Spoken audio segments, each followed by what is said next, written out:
There is no terror in the bang, only in the anticipation of it. Hey, I'm Amy and welcome back to my channel. It's finally October, so you know what that means.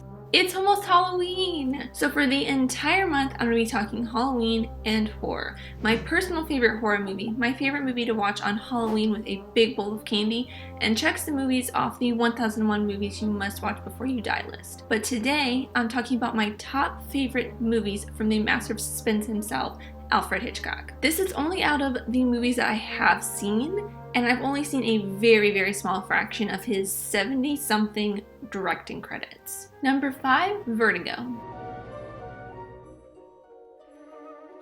For me, this movie took a couple of watches to really get the grasp of what was going on. It's really cerebral and makes you think about what is happening in the movie. Is Madeline really possessed by some deceased relative, or is she just going insane? And you really go along that journey with Scotty to figure out what is happening to Madeline. Out of all of Hitchcock's films, Vertigo, to me, felt like a long-form episode of The Twilight Zone, which is kind of understandable and makes a little bit of sense because he made this movie directly in the middle of making his Alfred Hitchcock Presents TV show, which was a show that paved the way for a suspense thriller anthology series like The Twilight Zone. Number 4, North by Northwest.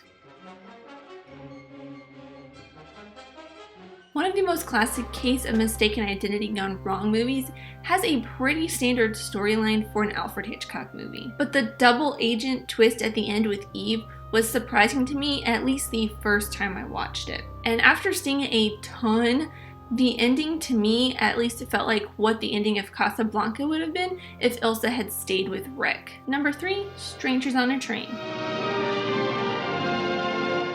The plot of Strangers on a Train is slightly strange. I feel like it's something a lot of people would secretly think about on occasion but never actually go through with. And for me, Strangers on a Train is one of Hitchcock's more funny movies. It's not necessarily an outright comedic movie for the sake of a comedy. It still is very much a Hitchcockian thriller suspense movie. But Bruno Antony's persistence and ignorance, even though Guy tells him multiple times that he does not want to kill Bruno's father, is kind of laughable to me. And Bruno still proceeds to go and kill Miriam, Guy's ex-wife, even though Guy has told Bruno multiple times that he is not killing his father and that he wants no part of this whatsoever. Number 2, Psycho.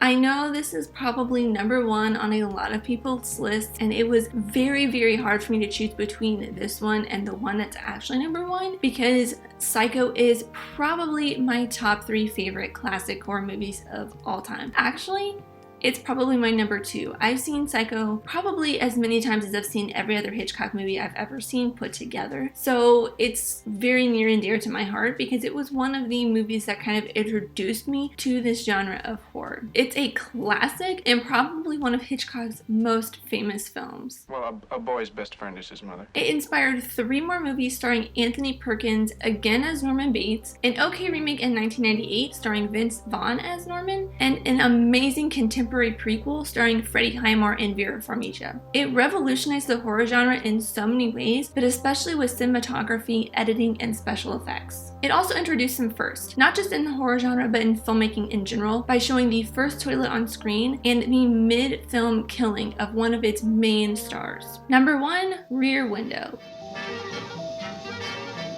The premise of this movie, set in one man's apartment living room, overlooking the surrounding apartment courtyard, is so simple but is what gives this movie its suspense. Because you can only see from James Stewart's character's perspective and only know what he knows, every single frame and detail is important to finding out if Thorwald really did kill his wife. Rear Window is my favorite Hitchcock movie because, to me, it's the perfect blend of story and suspenseful thriller that we haven't really gotten in a lot of movies since Hitchcock passed away. But I also love the fact that the camera never leaves the living room. It looks out onto other apartments and even the kitchen in the apartment, but the audience is just as confined to the apartment and the wheelchair as L.B. Jeffries is while he's trying to figure out this mystery. Those are my top 5 favorite Alfred Hitchcock movies. As always, these are just my opinions, but I would love to know what you think. Let me know some of your favorite Hitchcock movies in the comments down below. Thank you so much for watching. I appreciate you, whoever you are. Let me know who you are in the comments down below and let's be friends. If you enjoyed this, leave a like and subscribe if you're new because I talk movies, TV shows,